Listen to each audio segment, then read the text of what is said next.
مم. بسم الله، توكلنا على الله. دي الحصة الأولى. تمام، بتاريخ 26/1. منهج تالتة إعدادي الترم التاني. أفسر لك وأقول لك الحدوتة رايحة فين وجاية منين عشان ما تبقاش تايه معايا. المنهج محتاج شغل. الجبر صغير جدا والهندسة كبيرة حبتين.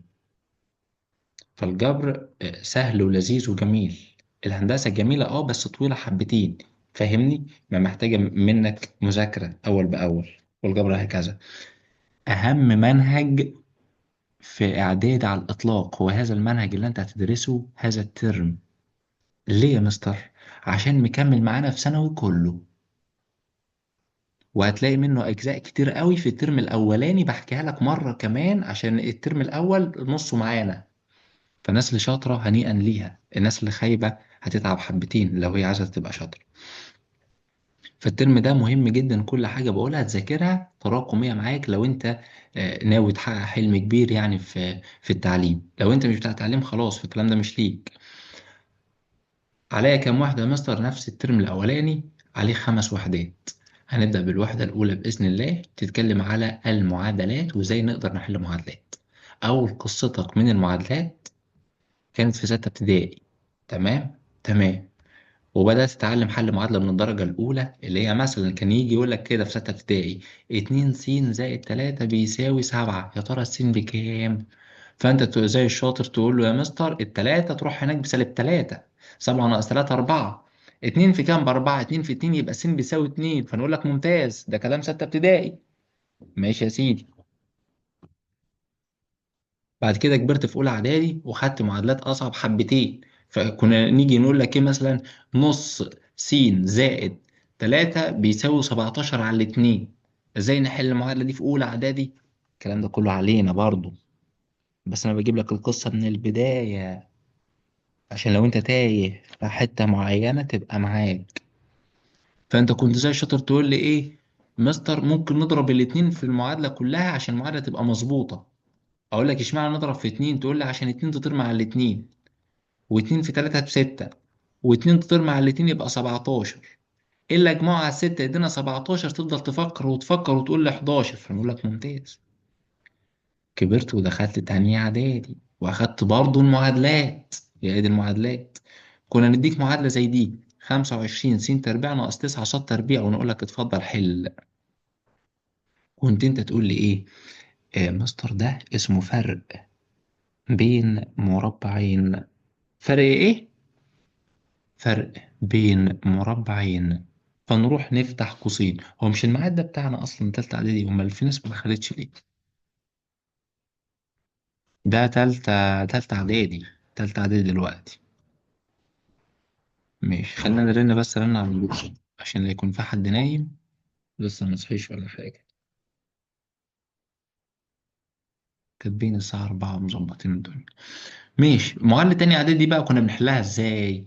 ده اسمه فرق بين مربعين. افتح قوسين: 25 س تربيع 5 س في 5 س. طب والتسعة صاد تربيع كام في كام؟ حد يساعدني كده. 3 صاد في 3 صاد. هنا سالب، يبقى واحدة سالب وواحدة موجب. وتقسم الصفحة لنصين. النص الأولاني أهو. ده كلام كله تانية إعدادي، ده أنا براجع لك عليه، لا تقولي مش فاهم ولا حاجة. ده مراجعة فأنت بتتذكر ما مضى. السلام عليكم. 5 س بيساوي 3 صاد. عليكم السلام ورحمة الله وبركاته. يا عائشة داخلة متأخر ليه؟ والله كنت بصلي أمس. لا ما اقدرش اتكلم. ماشي، تقبل الله. و5 س اهي. و3 صاد تروح هناك بعكس الاشاره بسالب 3 صاد. ده اللي احنا وصلنا له. ما نقدرش نحله اكتر من كده. بنقف لحد هنا ونقول له ايه هو ده التحليله المظبوطه بتاعه تانية اعدادي. فتالتة اعدادي يا ترى ايه الجديد فيها؟ يلا بينا نحكي القصه الجديده بقى اللي انت ما خدتهاش قبل كده. هناخد حل معادلتين مع بعض. حل معادلتين من الدرجة الأولى زي اللي احنا وقفنا عنده دلوقتي في تانية إعدادي وقلت لك ما بنعرفش نكمل. تالتة إعدادي بقى هنقدر نكمل على القصة دي. فاجي أقول لك مثلا: س زائد ص بيساوي 11. وس ناقص صاد بيساوي واحد. يا ترى السين بإيه والصاد بإيه؟ ما تصلي على النبي يا بيه عليه الصلاة والسلام. دي معادلة ودي معادلة فيها س وصاد، فدول اسمهم متغيرين. السين أس واحد والصاد أس واحد، فده اسمه من الدرجة الأولى. يبقى حل معادلتين في متغيرين من الدرجة الأولى. إزاي نحلهم بكل سهولة؟ بتبدأ الحل وتقولي بجمع المعادلتين مع بعض. تعال نجمع كده. س وس، اتنين س. الصاد وسالب صاد راحوا مع بعض، وحداشر واحد اتناشر. اتنين في كام باتناشر؟ اتنين في ستة. يبقى السين بستة. طب الصاد بإيه؟ هتعوض يا بيه، لا إما في المعادلة الأولى لا إما في المعادلة التانية، أنت وراحتك، والاتنين كلاهما صحيح. أنا حبيت المعادلة الأولى فهعوض بيها. هشيل السين وأحط ستة. ستة زائد كام يديك حداشر؟ فكر معايا كده. خمسة. يبقى الصاد بخمسة. أجي في النهاية أروح أقول له مجموعة الحل بتساوي السين بكتبها الأول والصاد بكتبها التاني. دايما السين هو الكرسي الأول، في الرياضة ما بنقولش كرسي، بنقول مسقط أول. تضايقك في حاجة؟ ما تضايقكش في حاجة. مسميات. وتعمل لهم يا سيدي كده زوج مرتب وتعمل مجموعة وخلص لحد. أجي أسألك سؤال تاني، أقول لك إيه المعادلتين دول يا ترى لما جينا نحلهم ليهم كام حل؟ ليهم حل واحد بس، حل واحد فقط. ايه هو الحل واحد فقط؟ هما ستة وخمسة. يا مصر مش ستة وخمسة دول حلين، لأ، ده زوج مرتب واحد بنحدده بنقطة واحدة، فبنقول حل واحد فقط. حل واحد فقط. يا بخت اللي منتبه معايا ده، يا بخته. ماشي. طب لما نيجي ان الكلام ده نمثله في الرسم البياني بيتمثل ازاي؟ بص يا سيدي، هرسم لك رسم كروكي عشان افهمك يعني ايه محل معادلات على الرسم البياني. يعني س زائد الصاد بيساوي 11، تيجي ترسمها وليكن طلعت كده يا سيدي. طلع المستقيم ده، والمستقيم التاني طلع كده اهو. شايف نقطة التقاطع دي هي الحل اللي هي 6 و5. يبقى ايه معنى الحل البياني؟ معناه ان في مستقيمين تقاطعوا مع بعض، فنقطة التقاطع هي الحل. طب يا مستر اعتبر وليكن، ماشي، اعتبر المستقيم الاول طلع كده لم واحد، والمستقيم التاني طلع كده اهو. طب ما هنا ما فيش نقاط تقاطع بقى، يبقى مجموعة الحل بايه؟ عادي بفاي. مجموعة الحل هنا بفاي، لأن المستقيمان متوازيان. مجموعة الحل بفاي ليه؟ لأن المستقيمان مالهم؟ توازن. متوازيان. فطالما بيوازوا بعض يبقى مفيش نقطة تقاطع، يبقى مفيش حل. طب اجي الف لك في السؤال شوية. طب عدد الحلول هنا كام؟ عدد الحلول صفر. اصل هو بيقول لك عددهم قد ايه؟ صفر. لكن لما يجي يقول لك مجموعة الحل تقول لي فاي. ينفع اقول عدد الحلول فاي؟ لا، يبقى انت مش فاهم. عدد الحلول ده بيقول لك عدد. الفاي ده مش عدد، الفاي ده مجموعة. صباح الخير. يبقى متى يكون مجموعة الحل فاي؟ عندما يكون المستقيمان متوازيان. مستقيما متوازية. ايه ده يا مستر؟ مش المتوازيان ده بتاع الترم الاول، وكنا بنقول ان الميل الاول بيساوي الميل التاني. ايوه عليك برضو هذا الترم، لا مفر منه. فهنيئا للي ذاكر. ماشي. مين لسه داخل؟ لسه داخل علينا دلوقتي. محمد رمضان. مهند. مهند. ازيك يا مهند؟ ازي حضرتك؟ انا مامته. اهلا بحضرتك. هو المهند اهلا فين؟ بيك. مهند بس مع زمايله، وانا هفهم الحصة واشرحها له انا ان شاء الله. لا، الحصة كده كده مسجلة، تمام، الحصة طيب مسجلة، ماشي. فهو يشوفها في التسجيل ويرجع لي في أي نقطة محتاجها. ربنا يبارك لك يا مستر. ربنا يبارك لك، تحت أمرك. طيب يا مستر، يبقى احنا دلوقتي أخدنا الحالة الأولى، مستقيمين دخلوا في بعض فنقطة التقاطع هي اللي في النص، فبقول لك حل واحد. بعد كده بقول لك مستقيمين بيوازوا بعض، فأنت قلت لي يا مستر فين الحل؟ قلت لك مفيش حل، مجموعة الحل فوق. قلت لي طب عدد الحلول؟ قلت لك صفر. هنا كان عدد الحلول حل واحد أهو، كاتب لك عددهم حل واحد فقط. طب اعتبر ان انا اديتك معادلتين، جيت ترسم المعادله الاولى طلعت هكذا. جيت ترسم المعادلة التانية طلعت على نفس الخط ده برضو، يعني شايف الخط الأزرق على نفس الخط الأحمر، الاتنين على بعض. فدي معناها إيه؟ ده معناها إن المستقيمين مش متوازيين، لأ، ده منطبقين. معناه إن لام واحد ينطبق على لام اتنين، ده معناه إن المعادلة الأولى هي المعادلة التانية.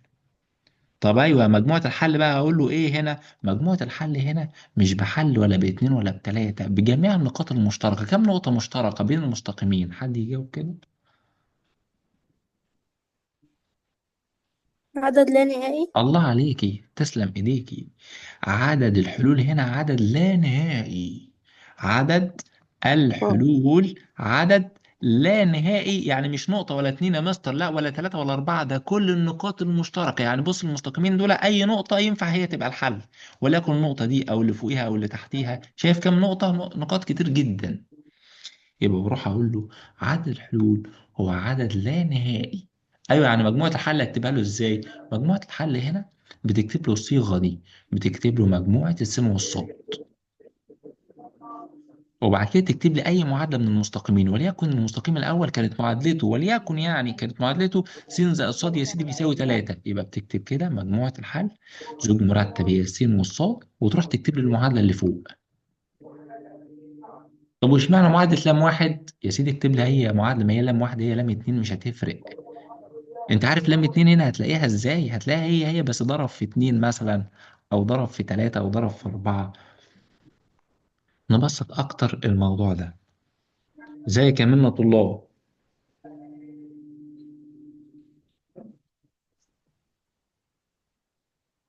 من طلاب خرجت ماشي. نكمل يا سيدي. بيقول لي اتفضل، معاك معادلة ومعاك التانية. قلت له حلو، مطلوب مني ايه؟ بيقول لي مطلوب منك تشوف عدد الحلول قد ايه. يعني هو مش عايز الحل، هو عايز عدد الحلول بس مش اكتر. والله في طريقة سريعة جدا. ايه الطريقة السريعة؟ هو عدد الحلول عموما هيبقى لا اما حاجة، لا اما حاجة من الثلاث حاجات. لا اما يبقى حل واحد، لا اما يبقى مفيش حل اللي هو صفر، لا اما يبقى عدد لا نهائي اللي هم الثلاث حالات اللي انا شرحتهم لك. لو حل واحد يبقى المستقيمين مالهم متقاطعين. طب لو صفر يا مستر يبقى المستقيم الاول بيوازي التاني. طب لو عدد لا نهائي يبقى المستقيم الاولاني هو التاني، يبقى لام واحد ولام اتنين منطبقين. طب المسألة اللي فوق، يا ترى هي الحالة الأولى ولا التانية ولا التالتة؟ عشان نقدر نحدد هنجيب الميل. بس الميل مستر ده كان علينا في الترم الأولاني، عليك بنفس قوانينه. طب فكرني بالقانون، أنا نسيت أفكرك. سالب معامل السين على معامل الصاد. سالب أهو معامل سين، يعني اللي قصاد سين فوق، اللي قصاد سين هنا واحد، على معامل الصاد. معامل الصاد هنا كام؟ اتنين. اتنين. حد شاطر يقدر يجيب لي الميل التاني بتاع المعادلة دي ويسهل عليا ويريحني؟ سالب اتنين على تلاتة. أبو أعطيك سيارة هدية. سالب معامل السين على معامل الصاد. بذمتك هل الميل الأولاني هو الميل التاني؟ لا. لا. لا. عارف ده معناه إيه؟ معناه إن المستقيمين تقاطعوا في بعض، يعني مستقيم ماشي كده أهو وهوبا دخل فيه مستقيم كده أهو. فده معناه إن في نقطة تقاطع واحدة. وطالما في نقطة تقاطع واحدة يبقى عدد الحلول يا ترى عدد لا نهائي ولا صفر ولا واحد؟ واحد. أشكرك واحد. جدا، واحد. وخلص الحدوتة. يبقى أنت هتجيب الميل الأول والميل التاني مختلفين يا مستر، الحمد لله صدق الله العظيم، عدد الحلول واحد. طب متساويين، مالكش دعوة لو متساويين هنعمل إيه؟ أنا هحكي لك بس أنت ركز على الحل الأولى بس. الميل الأولاني لا يساوي الميل التاني، مستقيمين هوبا دخلوا في بعض في نقطة تقاطع واحدة. طالما في نقطة تقاطع واحدة يبقى عدد الحلول واحد يا مستر. تحب أجيب لك الحل؟ لا، مش عايز منك الحل دلوقتي. منة الله، أنت داخلة متأخرة ليه؟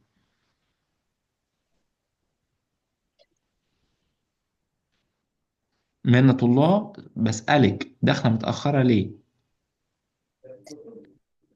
معلش، كان النت ضعيف عندي ولسه شحنة الباقة. ماشي. يا أبطال، الالتزام رقم واحد. الالتزام رقم واحد. هيجي طالب يدخل في نص الحصة يغيب حصة حصتين، هروح مبلغ ولي أمره في نهاية الشهر ابن حضرتك مستواه وحش. طب والحل يا مستر؟ الحل يخرج بره المجموعة ويشوف مستر تاني. الله اكبر، معايا طلاب بيقفلوا والدنيا معاهم بتبقى سهله جدا في الرياضيات، ومعايا طلاب تاني بيشتكي منهم ولي امرهم. طب ايه السبب؟ ما شرح واحد. السبب التزام الطالب. ماشي. معانا مسألة كمان، 4 س ناقص ص زائد 7 بيساوي صفر، و2 ص ناقص 8 س بيساوي 14. يا ترى عدد الحلول ايه؟ عدد الحلول. هجيب الميل الأول ونجيب الميل التاني. يلا اتفضل نجيب الميل الاولاني. سالب معامل السين. يعني ايه معامل السين برضو يا مستر؟ يعني اللي قدام السين على معامل الصاد. معامل الصاد هنا حد شاطر يقول لي بكام؟ -1. شكرا. واحد. سالب واحد يا جميل. السالب ده مزعلك في عشان حاجة؟ السالب. السالب ده لو نسيته يبقى المسألة كلها غلط. السالب يصير تمام. مع السالب، وأربعة على الواحد بيساوي أربعة. نجيب الميل التاني. نجيب الميل التاني ازاي يا مستر؟ نفس الكلام، سالب معامل السين. معامل السين هنا سالب 8 على معامل الصاد اللي هو 2، والسالب ايه. يضرب السالب، و8 على 2 بيساوي 4. ايه ده؟ سبحان الله. ده الميل الاول هو الميل التاني. فده دلوقتي معاك حالتين، هياخدك لحالتين. لا اما الاتنين منطبقين على بعض، لا اما الاتنين متوازيين. طب انا اعرف مين يا مستر؟ اعرف له ازاي ان هما متوازيين فاقول له عدد الحلول صفر، ولا منطبقين اقول له عدد لا نهائي؟ هعرف ازاي دلوقتي؟ هعمل تيست اختبار بسيط. ايه هو الاختبار البسيط ده يا ابطال؟ بص يا سيدي، الاختبار البسيط انك تمسك المعادلة الاولى والمعادلة التانية، تعوض فيهم بأي رقم تحبه. وليكن انا عندما السين بتساوي صفر، محدش يقول لي بقى اشمعنى اخترت السين بيساوي صفر، ما انا قلت لك بأي رقم تحبه. يعني ممكن واحد يقول لي عندما السين بتساوي 19 18 نص تلت، بس انا بختار الصفر عشان سهل. راح احط في المعادلة الاولى السين بصفر، 4 في صفر بصفر، ناقص الصاد زائد 7 بيساوي صفر. سالب صاد دي هتروح هناك بكام؟ بموجب صاد. صاد. يبقى بالظبط. الصاد طلعت ب7، واروح ايضا اعوض في هذه المعادلة. السين برضو بصفر، لازم بنفس التعويضة بتاع المعادلة الأولى نفس التعويضة بتاع المعادلة التانية.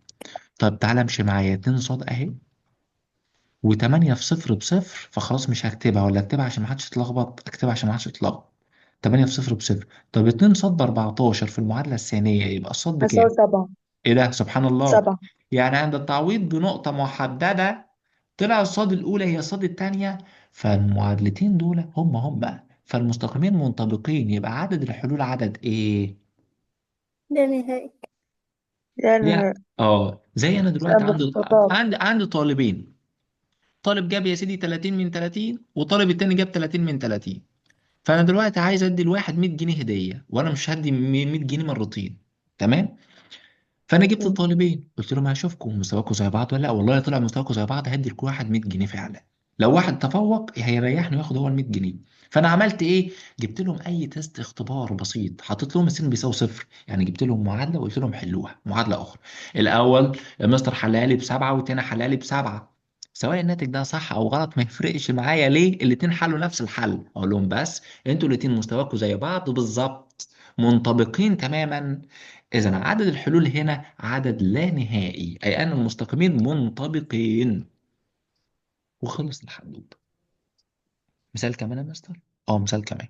ولكن قبل ما أدخل في المثال الكمان ده، أحب أقول لك إن الرياضة التالتة عدد الترم التاني لازم تفهمها وتشربها، مش مسألتين هتحلهم ويجوا لك في الامتحان. طب ليه يا مستر؟ عشان مكملة معاك في ثانوي أولى وتانية وتالتة. تمام؟ تمام. يلا بينا نشوف المعادلة دي. تشرب الرياضة يعني تذاكرها بضمير وتفهم كل أجزائها. معك معادلتين وبيسألك برضو نفس السؤال، بيقولك عدد الحلول قد إيه؟ أجيب الميل الأولاني ونجيب الميل التاني. طب الميل الأولاني سالب معامل السين على معامل الصاد. معامل السين هنا 2، معامل الصاد هنا سالب 3. السالب يروح مع سالب يبقى 2 على 3. حد متفوق شوية يجيب لي الميل التاني. 2/3 هيكون معامل السين. الله أكبر عليك يا عائشة، أشكرك. فعلا الميل التاني هنا هو معامل السين بصورة مباشرة عشان الصاد واقفة في طرف لوحدها. ايه ده الميل الاول نفس الميل التاني. يبقى دلوقتي ما تروحش تقول لي متوازيين ولا تروح تقول لي تحديدات. منطبقين. لازم تروح تعمل تيست اختبار للاتنين، الاتنين دلوقتي قد بعض. طب ايه هو التيست او الاختبار ده يا مستر؟ براحتك، حط السين بصفر، حط الصاد بصفر ينفع، حط السين ب50 ينفع، حط الصاد ب90، تمسك اي مجهول وتعوض عنه. انا هحط السين مرة بصفر وهنا برضو اكيد مرة بصفر. تعال نحطها في الاول. 2 في صفر بصفر ناقص 3 صاد بيساوي 6. الصاد ب6 على -3 يديك -2. تعال نشوف الاختبار التاني. والله لو اداني برضه -2 هقول له عدد لا نهائي زي اللي فاتت. حط سين بصفر كده يبقى صاد بيساوي، انا ببص لفوق وبعوض 2 على 3 في الصفر زائد 3، ده في صفر طار يبقى صاد ب3. ايه ده اختلفوا. طالما اختلفوا يبقى المستقيمين دول مش منطبقين وإنما متوازي. متوازيين. وطالما متوازيين يبقى مالهمش حل. مجموعة الحل بإيه؟ بفاي. طب أنا مش عايز مجموعة الحل، أنا عايز عدد الحلول. صفر. الله أكبر عليك يا عائشة، تبارك الله، حفظك الله من كل سوء. عدد الحلول هنا صفر. كمان مثال يا مستر، كمان مثال. بيقول لك في المعادلة الجميلة زي حالاتك س ناقص ص بتساوي 4 و2 س زائد ص بتساوي 11. اتفضل حل لي بقى الحل. يعني عايز عدد الحلول؟ لا، انا عايز مجموعة الحل هنا بايه. يعني اتفضل حل الاتنين مع بعض. ايوه هنجمع حلهم المعادلتين. ازاي؟ شطورة. دايما يا شطار اجمع المعادلتين طالما هنا في صاد وهنا عكسها. طب لو مفيش عكسها هقولك تعمل ايه، بس مش دلوقتي، ركز في الحاجة اللي قدامك. متفضلش تفرض لي في احتمالات وانت مش عارف تحل اللي قدامك اصلا. تعال نشوف. يبقى طالما هنا حاجة وهنا عكسها بتجمع الاتنين، تقول لي بالجمع. فاتنين س مع السين يديك 3 سنين. طب وصاد مع سالب صاد طاروا مع بعض، 11 و4 15، يبقى السين بتساوي 5. طب الصاد بإيه يا مستر؟ كده احنا جبنا السين، أنا عايز برضو الصاد بقى، أجيب الصاد إزاي؟ أعوض في المعادلة الأولى أو في المعادلة التانية على حسب ما تحب. أنا حابب أعوض في المعادلة الأولى مثلا. طب اشمعنى الأولى؟ قلت لك زي ما تحب. أشيل السين وأحط 5. 5 ناقص كام يديك 4. واحد. أشكرك. هنيجي في النهاية ونقول له مجموعة الحل بتساوي، دايما تعمل مجموعة وزوج مرتب وتكتب السين أولا ثم الصاد ثانيا. إذا خمسة مجموعة وواحد. الحل بخمسة وواحد، بخمسة مع الواحد وخلصت كده. ده حل اسمه حل جبري. طب الحل البياني لسه ملناش دعوة بيه. الطريقة اللي احنا حلناها دي يا أبطال العلماء سموها طريقة الحذف. يعني ايه طريقة الحذف؟ إن إحنا وإحنا بنحل من غير ما تاخد بالك الصاد اتحذفت مع الصاد. فطالما حذفت أحد المجهولين سواء السين أو الصاد فدي اسمها طريقة مين؟ الحذف. في طريقة تانية نقدر نحل بيها اسمها طريقة التعويض.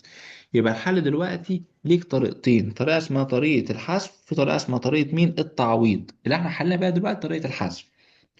هو ما بيجيش في الامتحان يقول لك حل بالحذف أو التعويض، أنت بتحل بمزاجك، بس أنا بعرفك الطرق.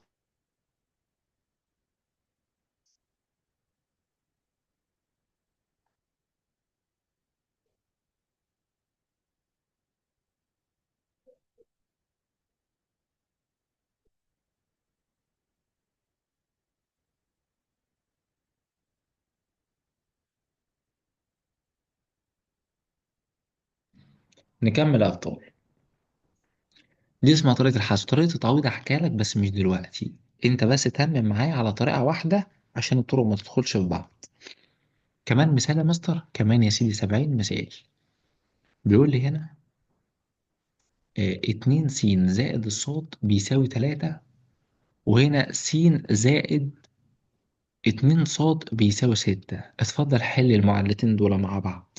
طب هل هنا في حاجة وعكسها فنقول بالجمع على طول؟ هل هنا في حاجة لا. وعكسها؟ لا. لا. طب وايه الحل بقى يا مستر؟ الحل انك تخلي في حاجة وعكسها. يعني ايه مش فاهم؟ افهمك. يعني هنا في 2 س، يبقى حط لي هنا سالب 2 س عكسها. طب وانا ازاي اخليها لك سالب 2 س بقى ان شاء الله؟ اضرب في سالب 2. كانك جبت لي كركديه سكره قليل، قلت لك زود لي السكر لو عايز نشربه. فانا دلوقتي هنزود السكر، فهنظبط المعادله، هضربها في سالب 2. هيجي واحد يقول لي اشمعنى سالب 2؟ عكس اللي فوقيه. اللي فوقيه 2 يبقى سالب 2. يعني اللي فوق لو 3 س هضرب في سالب ايه؟ 3. لو اللي فوق 4 س كنت سلام. اضرب في سالب ايه؟ 4. اتفضل معايا، ظبط هذه المعادله واضربها لي في سالب 2. سالب 2 س، 2 في سالب 2 بكام؟ -4. سالب -4. 4 صاد. 6 في سالب 2 بكام؟ حد يساعدني لو سمحت. -12. -12. سالب 12. شايف المعادلة دي؟ اه خلاص، ما تبصش لها تاني، ما تلخبطكش، خلاص انت شلتها. كوباية كركديه كانت قليلة سكر وانت ظبطتها، دلوقتي ما تبصلهاش بقى القديمة، ركز في الجديد المظبوط. معاك معادلة، معاك التانية، اتفضل حلهم لي. احلهم لك ازاي؟ تقول لي بالجمع. ف2 س تروح مع سالب 2 س عشان عكس بعض دلوقتي بقى، مظبوطة معايا. طب صاد مع سالب 4 صاد لما تيجي تجمعهم يديك كام؟ -3 صاد. سالب 12 و3 يدينا كام؟ -9. سالب 9. هنا طالما سالب 3 هقسم عليها لإيجاد الصاد. 9 على 3 فيها 3، والسالب طار مع السالب. طب يا مستر حضرتك كده جبت لي نص الحل، عايزين النص التاني بقى. فين النص التاني؟ عايزين السين. نجيب السين ازاي؟ عوض في أي معادلة ينفع. ينفع في دي، ينفع في دي، ينفع في دي، أي معادلة ينفع تجيب منها السين. أنا عوض في الأولى أهي عشان واضحة قدامك. 2 س. اللي عنده صوت أبطال يا ريت يقفل المايك. الصاد هنا جبناها بتلاتة، فهشيل الصاد احط تلاتة. التلاتة ناقص تلاتة يديك صفر، يبقى 2 س بيساوي صفر. طب 2 س بيساوي صفر يبقى الس بتساوي صفر. ازاي ده مثلا؟ ما الاتنين دي ملهاش لازمة، ما انت بتقسم عليها. وصفر على الاتنين فيها الصفر، صفر على الاتنين فيها الصفر. اجي في النهاية اروح اقول له مجموعة الحل، هعمل مجموعة ثم زوج مرتب الصفر مع التلاتة. لو سمحت فاهم كويس قول لي تمام يا مستر، ندخل في اللي بعده. مش فاهم كويس عرف لي ايه النقطة اللي بالتحديد مش فاهمها. تمام. وبالنسبة للناس اللي صامت معانا، يعني الناس اللي صامت، ها، الناس اللي ساكتة. تمام يا اسطى. تمام. وبرضه لسه محمد أشرف هيرد عليا بعد بكرة منة الله. ايوه معاك حضرتك. تمام، نشوف اللي بعده. ممكن يلعب لعبة تانية، يقول لي ايه؟ يقول لي معاك س زائد ص بيساوي 3، و2 س ناقص 3 ص بتساوي 1.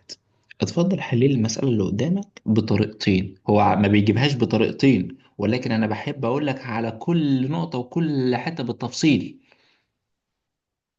احنا دلوقتي هنحل المسألة دي بطريقتين. هل هو بيجيبها يا مستر في آخر السنة بطريقتين؟ لا، هو بيجيبها لك بطريقة واحدة وبتحل بأي طريقة براحتك. بس أنا هعرفك الطريقتين عشان كل واحد يشوف اللي بيحبه ويحل بيه. أول طريقة يا مستر اسمها طريقة الحذف. بظبط المعادلات، ودي أخدناها مرتين. فمثلا هنا وليكن سالب 3 صاد، فأنا هخلي اللي فوق 3 عكسها. طب اشمعنى ما اشتغلتش على السينات؟ ينفع اشتغل على السينات براحتك، انت اللي بتختاره. فانا امسك المعادله الاولى اضرب في 3. ظبط معايا كده. س في 3 ب3 س، وصاد في 3 ب3 صاد، و3 في 3 بكام؟ 9. ب9. 9. يجي واحد يسالني يقول لي اشمعنى ضربت في 3؟ عشان تحت سالب 3. المعادله دي خلاص مش عايز تبص لها تاني، ما تبصلهاش، كده كده انت ظبطتها وجبت معادله افضل منها، في حاله افضل منها، فانت ممكن تشتغل على الجديده الجميله. عشان ما تتوهش وتقولي المعادلات كتير مش عارف اشتغل على ايه. اتفضل معاك معادلتين، قول لي بجمع المعادلتين معا. تعال نجمعهم يا سيدي. 2 س و3 س 5 س. طب 5 والصادات سين. راحوا مع بعض، 9 و1 10، يبقى س بكام؟ ب2. ب2. اشكرك، 5 في 2 ب 10. الشاطر يجيب لي 5. الصاد ويقول لي بكام. معاك كشكولك قدامك، هات لي الصاد.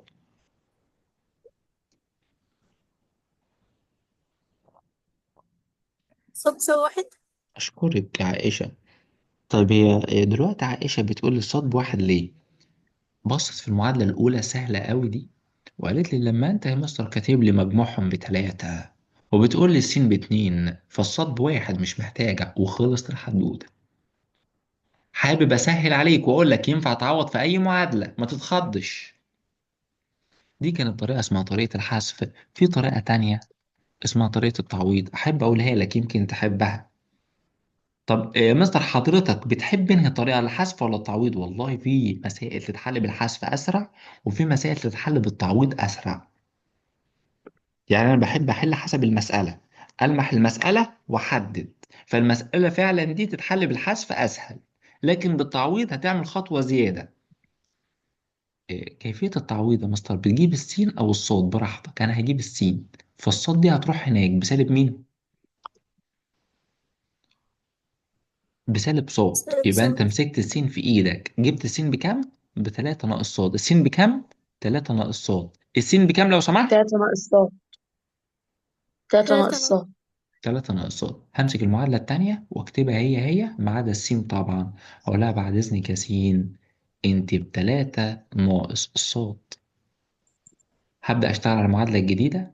اتنين في تلاتة ستة، اتنين في سالب صاد، 6 سالب 2 بسالب صاد. 2 صاد. والباقي كله هو. سالب اتنين مع سالب تلاتة كلنا عارفينها بسالب خمسة صاد. سالب 5 صاد. والستة دي على فكرة موجبة، فلو وديتها هناك هتبقى سالبة. طب واحد ناقص ستة كام؟ سالب سالب 5. 5. سالب خمسة.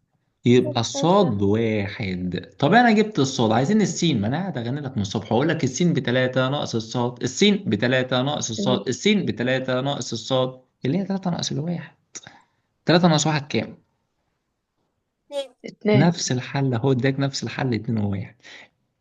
أنت قدامي دلوقتي حبيت التعويض ولا الحذف؟ حب اللي أنت حبيته فعلا. حبيت التعويض ولا الحذف؟ الحذف أسهل. أنا حبيت التعويض. مم. وباقي الأبطال ما حبوش حاجة؟ الحذف أسهل. اه. طب كلام جميل. الحذف. الحذف أسهل، حلو جدا. قدامك الطريقتين واللي يحب طريقة يحل بيها، الاتنين سهلين وجمال. اتفضل يا سيدي نحل كمان مسألة باستخدام التعويض. لما يجي يقول لك بقى الصاد بالكلام ده والسين بالكلام ده، المسألة اللي قدامك دلوقتي الأسهل ليها التعويض. اشمعنى؟ الأسهل التعويض يا مستر عشان الصاد جابها لك جاهزة في طرف لوحدها. فلما يجي يجيب لك الصاد في طرف لوحدها أو السين في طرف لوحدها وأنت مغمض عينك على طول حلله تعويض. بالتعويض. أنت مستني إيه؟ تقول لي حاسب هنا تبقى أنت مش فاهم حاجة في الرياضيات، يبقى أنت مخك مش مخ رياضة. يبقى أنا هروح دلوقتي همسك الصاد اللي هو مديها لي جاهزة وأعوض في أختها. هكتب المعادلة هي. سامحيني يا صاد سامحيني، انا هشيلك واعوض عنك. هتستغنى عني يا مستر؟ اه هستغنى عنك. يبقى س زائد اتنين في اتنين باربعة س، واتنين في تلاتة بستة، وبقت معادلة عادية. أربعة س مع السين كام س؟ 5 س. 5 س. وسالب ستة دي بتروح هناك دي بكام؟ طبعا يبقى س بتروح هناك بكام؟ بالموجب ب10. س س ب2. هتساوي ب2. الله. السين باتنين راح أعوض في أسهل واحدة، أول واحدة. الصاد باتنين س ناقص تلاتة، يبقى اتنين في اتنين ناقص تلاتة. 2 في اتنين 2. في اتنين. 4 ناقص هتساوي 1. 3 هيساوي 1. الله على الجمال.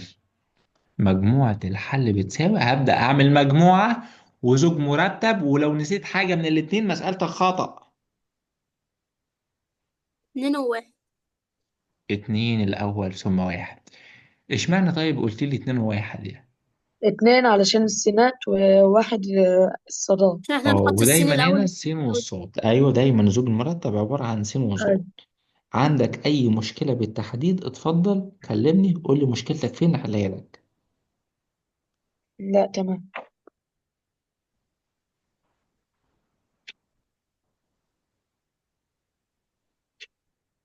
مفيش حد عنده مشاكل الحمد لله. فلما نيجي ندي واجب ندي واجب براحتنا.